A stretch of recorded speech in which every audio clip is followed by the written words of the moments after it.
Hi hello welcome to Harshman sports.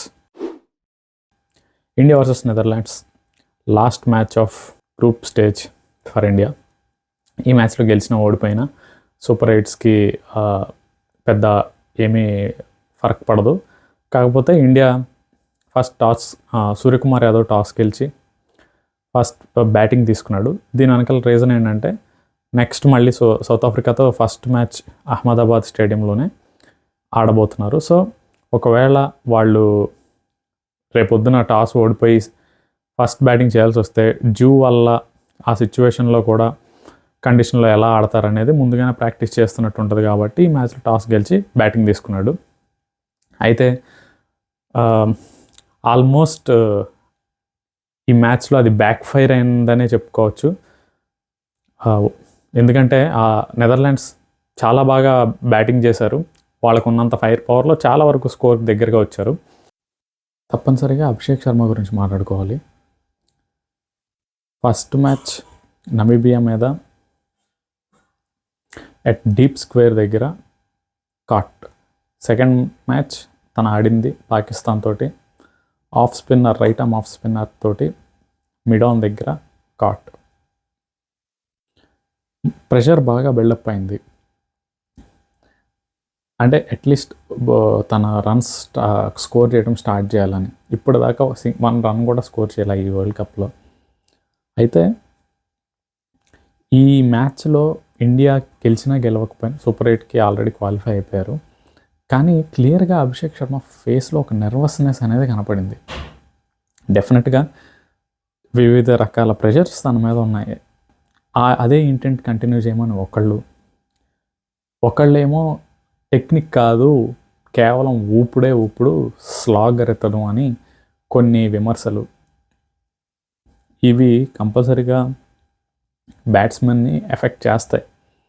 ఎంత confident player అయినా సచిన్ లాంటి, సెహ్వాగ్ లాంటి, రోహిత్ శర్మ లాంటి వాళ్ళు కూడా ఒకానొక సందర్భంలో వాళ్ళ అగ్రెసివ్ ఇంటెంట్ వల్ల ఇలాంటి ఒక్కోసారి సెట్ బ్యాక్స్ తప్పవు. అయితే అభిషేక్ శర్మ ఒక్క మ్యాచ్ చాలు తనకి మళ్ళీ ఫామ్లోకి రావడానికి. ఒక్క మ్యాచ్ చాలు. అతని ఇలాగా డక్స్ వల్ల టీం మీద కూడా ఇంపాక్ట్ పడుతుంది. మనం చూసుకున్నట్టయితే అభిషేక్ శర్మ ఒక్కసారి పవర్ ప్లేలో మంచి స్టార్ట్ ఇస్తే గేర్ ఒకేసారి 2nd నుంచి 5th గేర్లోకి షిఫ్ట్ అయిపోద్ది మ్యాచ్ మొత్తం.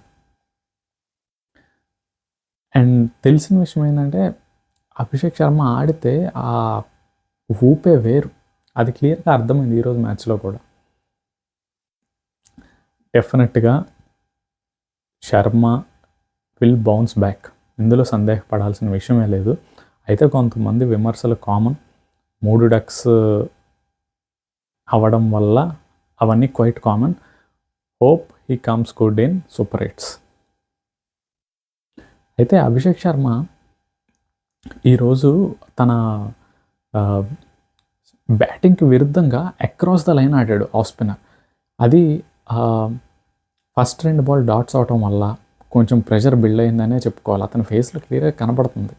ఈ వరల్డ్ కప్లో ఇంకా రన్స్ చేయలేదే, expectations top batsmen in the world T20స్లో అందరికీ కళ్ళు తన మీదే వరల్డ్ కప్ స్టార్ట్ అవ్వక ముందు నుంచి. సో డెఫినెట్గా హ్యూజ్ స్టార్ట్స్ ఇవ్వాలి అనే ప్రెషర్ ఉంది తన మీద. అదిగాక 2 బ్యాక్-టు-బ్యాక్ డక్స్ వల్ల అంత ఈజీ కాదు తన సిచ్యువేషన్లో. ఎంత పెద్ద బ్యాట్స్మెన్కైనా confidence plays a huge role here. అయితే నెదర్లాండ్స్ని కూడా అప్రిషియేట్ చేయొచ్చు. ఆఫ్ స్పిన్నర్ తోటి స్టార్ట్ చేయించారు ఆర్యన్ దత్.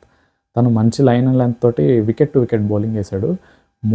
ఎప్పుడైతే ఫస్ట్ 2 బాల్స్ డాట్స్ అయినాయో 3వ బాల్ అక్రాస్ ద లైన్ ఆడాడు ఆ షాట్. అయితే అహ్మదాబాద్ పిచ్ బ్లాక్ సాయిల్ అవడం వల్ల రెడ్ సాయిల్ కంటే బౌన్స్ తక్కువ, ప్లస్ ఆ వికెట్ మీద స్కిడ్ అయింది బాల్, గ్రిప్ టర్న్ అవ్వదు అది. సో దానివల్ల అక్రాస్ ద లైన్ ఆడే ప్రయత్నం చేసినప్పుడు బ్యాట్ మిస్ అయ్యి బౌల్డ్ అయ్యాడు. సో డెఫినెట్గా ఇది ఒక లెసన్. తను మంచిగా ఆడతాడు సూపర్ ఎయిట్స్లో కమింగ్ డేస్లో.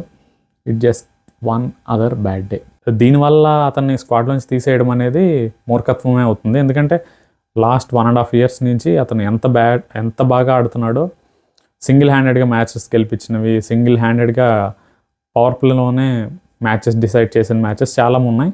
ఒక 3 మూమెంట్స్ తోటి అతని కెరీర్ని డిసైడ్ చేయలేము. He will definitely come back, పెద్ద వరీ అవ్వాల్సిన పని లేదు. అయితే ఒక విషయం ఏంటంటే, ఇషాన్ కిషన్ అండ్ అభిషేక్ శర్మ ఇద్దరు స్టార్టింగ్లో ఒక్కోసారి ఒక రోజుకి ఒకళ్ళకి కనెక్ట్ అవ్వచ్చు, ఇంకో రోజు ఇంకోళ్ళు కనెక్ట్ అవ్వచ్చు. సో స్ట్రైక్ రొటేట్ చేస్తూ అవతల వాళ్ళకి స్ట్రైక్ ఇవ్వడం, కొంత టైం తీసుకోవడం మంచిదే. ఎందుకంటే అభిషేక్ శర్మ ఒక 10 balls ఆడకపోయినా నెక్స్ట్ 10 ballsలో 30-40 runs చేయగలడు అలాంటి బ్యాట్స్మెన్. సో కొంచెం టైం తీసుకోవడం బెస్ట్ ఇలాంటి సిచ్యువేషన్లో. వీరేంద్ర సెహ్వాగ్, రోహిత్ శర్మ ఇలాంటి టాప్ అగ్రెసివ్ బ్యాట్స్మెన్ కూడా ఇలాంటి ఫేస్ నుంచి బయటకు వచ్చిన వాళ్ళే. సో దాంట్లో కంగారు పడాల్సిన అవసరం లేదు. తర్వాత ఇషాన్ కిషన్ కూడా ఈరోజు అన్లక్కీ అని చెప్పుకోవచ్చు. బాల్ ప్యాడ్స్కి తగిలి తన ఆర్మ్ మీద నుంచి వికెట్స్ తగిలి బౌల్డ్ అయ్యాడు, అన్లక్కీ డిస్మిసల్. అయితే Aryan Dutt, tall right hand off spinner, ఈరోజు తన హైట్ని మంచి అడ్వాంటేజ్గా వాడుకున్నాడు. ఆల్దో పెద్ద స్పిన్ అవ్వకపోయినా బాల్ బాగా జిప్ అయింది, వికెట్ మీద స్కిడ్ అవుతూ. అహ్మదాబాద్ పిచ్ బ్లాక్ సాయిల్ అవడం వల్ల కొద్దిగా బౌన్స్ తక్కువగా ఉండటం, దానివల్లే బౌన్స్ కొద్దిగా తక్కువ రావటం వల్ల అభిషేక్ శర్మ కూడా అవుట్ అవ్వడానికి వన్ ఆఫ్ ద రీజన్స్ అది. సో ఈ ఐపీఎల్ పవర్ ప్లేలో 2 డాషింగ్ లెఫ్ట్ హ్యాండర్స్ని కంట్రోల్ చేయడం అనేది మామూలు విషయం కాదు. ఐపీఎల్ టీమ్స్ ఎవరైనా వాచ్ చేస్తుంటే ఇది మంచి అవకాశం. ఆర్యన్ దత్ లాంటి వాళ్ళకి ఛాన్స్ ఇవ్వచ్చు కూడా. నెక్స్ట్ నెదర్లాండ్స్ గేమ్ ప్లాన్ని అభినందించవచ్చు. ఎందుకంటే వాళ్ళు కంప్లీట్గా ప్రతి బ్యాట్స్మెన్ స్టడీ చేసి ఫీల్డ్ ప్లేస్మెంట్ కానీ, బౌలింగ్ లైన్ అండ్ లెన్స్ కానీ కరెక్ట్గా సెట్ చేసుకున్నారు. థర్డ్ తిలక్ వర్మ అండ్ సూర్యకుమార్ యాదవ్ ఒక స్లోగా ఇన్నింగ్స్ బిల్డప్ చేసేటప్పుడు ఒక outside off stump wide బాల్ని తిలక్ వర్మ లాంగ్ ఆఫ్లో క్యాచ్ ఇచ్చి అవుట్ అయిపోయాడు. అది కూడా వాళ్ళు మంచిగా ఫీల్డ్ ప్లేస్మెంట్, మంచి లైన్ తోటి బ్యాట్స్మెన్ని ఇబ్బంది పెట్టారు. తర్వాత సూర్యకుమార్ యాదవ్ స్ట్రెంగ్త్స్లో ఫీల్డ్ ప్లేస్మెంట్ పెట్టి అతనికి పేస్ ఇవ్వకుండా అతని ఫేవరెట్ స్పాట్లో బౌలింగ్ వేసి మంచిగా ఫీల్డ్ సెట్ చేశారు. ఇనిషియల్గా ఒక డ్రాప్ అయిన తన క్యాచ్, తర్వాత మళ్ళీ సిమిలర్ వేలో అవుట్ అయ్యాడు సూర్యకుమార్ యాదవ్. నెదర్లాండ్స్ని అప్రిషియేట్ చేయాలి వాళ్ళ గేమ్ ప్లాన్.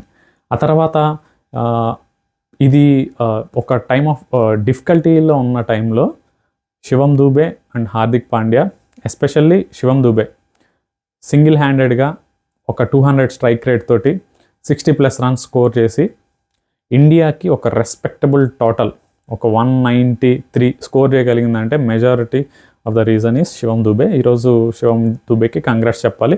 తనకి రావాల్సినంత క్రెడిట్ రావట్లేదు. ఆల్మోస్ట్ ఫస్ట్ మ్యాచ్ తప్పించి అన్ని మ్యాచెస్ కూడా కన్సిస్టెంట్గా బాగా ఆడాడు. సో 193 ఈ ట్రాక్ మీద మంచి స్కోరే. అయితే ఈ మ్యాచ్లో అక్షర్ పటేల్కి రెస్ట్ ఇచ్చి వాషింగ్టన్ సుందర్ని టీంలోకి తీసుకున్నారు. సో టీం ఒక బౌలింగ్లో స్టార్టింగ్లో ప్రతి బ్యాట్స్మెన్ వాళ్ళకి ఇంచుమించుగా మంచిగానే కాంట్రిబ్యూట్ చేశారు. కాలిన్ యాకర్మ్యాన్, డి లీడా, చివర్లో ఆల్మోస్ట్ అందరూ కూడా మంచి కాంట్రిబ్యూషన్ ఇచ్చారు నెదర్లాండ్స్ బ్యాట్స్మెన్కి. ఒకానొక టైంలో వాళ్ళు ఆల్మోస్ట్ ఇండియాకి పార్గా వచ్చారు స్కోర్లో. సో అట్ ద ఎండ్ చివర్లో కూడా బుమ్రాకి అండ్ హర్షదీప్కి ఒక్కొక్క ఓవర్ మిగిలిన సూర్యకుమార్ యాదవ్, హార్దిక్ పాండ్యాకి అండ్ శివం దూబేకి ఫైనల్ ఓవర్స్ ఇచ్చి కొద్దిగా టెన్షన్ క్రియేట్ చేసినా కానీ డిఫికల్ట్ సిచ్యువేషన్లో కూడా వాళ్ళని బ్యాక్ చేస్తూ ఒక కైండ్ ఆఫ్ ఎక్స్పీరియన్స్ ఇవ్వడం అనేదే ఆలోచనగా కనిపించింది. ఆల్దో 182 స్కోర్ని మన వాళ్ళు అంత చివరి దాకా తీసుకెళ్ళి ఉండకపోవచ్చు, కాకపోతే డిఫరెంట్ టైప్స్ ఆఫ్ ప్లేయర్స్ని ట్రై చేశారు. ఈరోజు అభిషేక్ శర్మకి బౌలింగ్ ఇచ్చారు. నెక్స్ట్ చివర్లో ఆ ప్రయోగం డెత్ ఓవర్స్లో లాస్ట్ 2 అవర్స్ హార్దిక్ పాండ్యాకి, శివం దుబేకే ఇచ్చారు ఓవర్స్. సో ఒక టైప్ ఆఫ్ డిఫికల్ట్ సిచ్యువేషన్స్లో కూడా ఎలా డీల్ చేయగలరు అనేది ఈరోజు కనిపించింది వాళ్ళ గేమ్ ప్లాన్ లాగా. అండ్ క్రెడిట్ టు నెదర్లాండ్స్ కూడా మంచిగా బ్యాట్ చేశారు. సెకండ్ ఇన్నింగ్స్లో వాళ్ళు ఆల్మోస్ట్ దగ్గరికి వచ్చారు స్కోర్.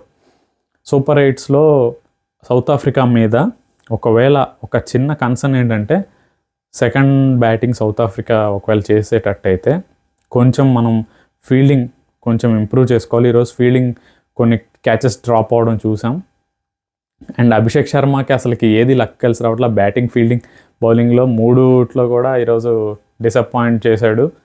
సౌత్ ఆఫ్రికా టీంలో ఇంత కాంప్లెసెంట్గా ఉండకూడదు, చాలా కేర్ఫుల్గా ఉండాలి.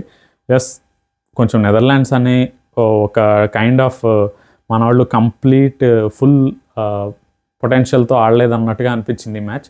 నెక్స్ట్ మ్యాచ్ అంత లైట్గా ఆడరు. అయినా కానీ ఒకవేళ జ్యూలో సౌత్ ఆఫ్రికాకి సెకండ్ ఇన్నింగ్స్ ఆడే ఒకవేళ అవకాశం వస్తే చాలా జాగ్రత్తగా డీల్ చేయాల్సి ఉంటుంది. ఫీల్డింగ్ చాలా గట్టిగా చేయాలి. అండ్ టార్గెట్ స్టార్టింగ్ బ్యాటింగ్ కూడా ఇంకా మంచిగా చేయాల్సి ఉంటుంది. Hope Abhishek Sharma comes good in super 8s. ఇంకా వరుణ్ చక్రవర్తి, ఈరోజు వరుణ్ చక్రవర్తి మంచి అద్భుతంగా బౌలింగ్ చేశాడు. క్రూషియల్ పార్ట్నర్షిప్ యాకర్మ్యాన్ అండ్ డీలీడర్ మధ్యలో మంచి పార్ట్నర్షిప్ బిల్డ్ అవుతున్న టైంలో తనే బ్రేక్ చేశాడు. అండ్ సెకండ్ స్పెల్లో కూడా రావడమే వికెట్ తీసుకున్నాడు. అండ్ ఇంకా నెక్స్ట్ మ్యాచ్లో నాకు తెలిసి Axar will come back. We will see ఎలా ఆడతారు అనేది. కాకపోతే సౌత్ ఆఫ్రికా సెకండ్ బ్యాటింగ్ అంటే కొంచెం జాగ్రత్తగా ప్లానింగ్ చేసుకోవాలి. ఈరోజు కొన్ని తప్పిదాలు జరిగినాయి, అలాంటివి చేసుకోకుండా ఆడాలని కోరుకుంటున్నాం. ఈ south Africa match analysis next వీడియోలో చేద్దాం. థ్యాంక్స్ ఫర్ వాచింగ్ హార్ష్మ్యాన్ స్పోర్ట్స్.